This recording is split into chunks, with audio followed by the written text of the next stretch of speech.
Bonjour à tous, merci de nous rejoindre pour cette nouvelle vidéo. Alors, on a vécu quand même ces derniers jours des temps un peu incroyables, hein, avec un retour de la volatilité qui est absente depuis quasiment 1 an et demi, 2 ans du marché. Donc, quel élément quand même est principal à prendre en compte, vous voyez, c'est la tendance très haussière de l'euro-dollar qui se maintient. L'objectif haussier qui a un impact baissier sur la matière première qui correspond au plus haut de 2016 est à 1,15, donc c'est le principal objectif qui est à portée de main. On est à 1,1355 ce matin quand je vous parle. Au niveau du pétrole, on remonte doucement après avoir fait un nouveau plus bas ici, là, autour de 45 $. On revient flirter légèrement avec les 50.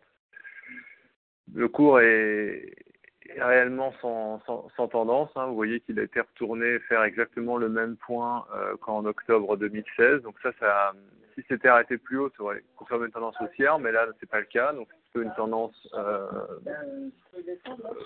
disons, flat. Le marché n'a pas de tendance. Alors, on attaque les matières premières principales et notamment le blé tendre. Donc le blé tendre, cette dernière semaine, il a connu un pic à 180 suivi d'une baisse rapide jusqu'au point de support à 175, puis à nouveau une hausse. Donc la difficulté d'analyse technique quand on a ce cas de figure, c'est qu'on n'a plus de point de projection et de support. Donc ce qu'on fait, c'est qu'on utilise les ratios de Fibonacci pour créer des points d'arrêt du marché. Donc ici, cette projection de Fibonacci s'effectue sur le retracement de cette hausse. Et donc, ça donne un objectif ultime de 188. 188 touché hier soir. Donc, un point de vente intéressant a été atteint. À suivre pour la suite. Donc, la tendance est toujours haussière. Hein, ne voyez pas autre chose. Le marché est fermé aujourd'hui puisque c'est le 4 juillet aux États-Unis, c'est férié. Mais probablement un petit peu d'attente, à mon avis, après avoir atteint ce point, à voir si on maintient toujours ce point de 182 et ce point de 175 pour maintenir cette tendance haussière. Voilà.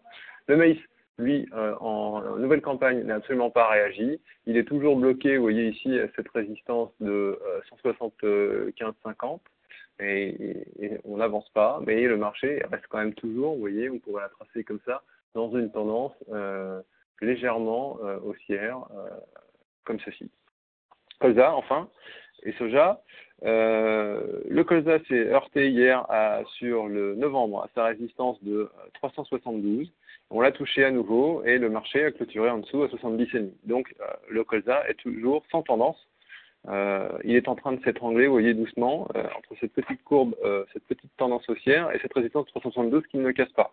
Donc à suivre, mais pour l'instant, pas de grand mouvement directionnel sur cette matière première. Enfin, pour terminer, le taux de soja dans une tendance extrêmement baissière depuis très longtemps, depuis février cette année. Et on a une sortie quand même depuis 2 jours. Donc ça pourrait être un premier point d'achat important là à 312 sur le taux de soja. Voilà. Merci de m'avoir écouté et puis à la prochaine vidéo.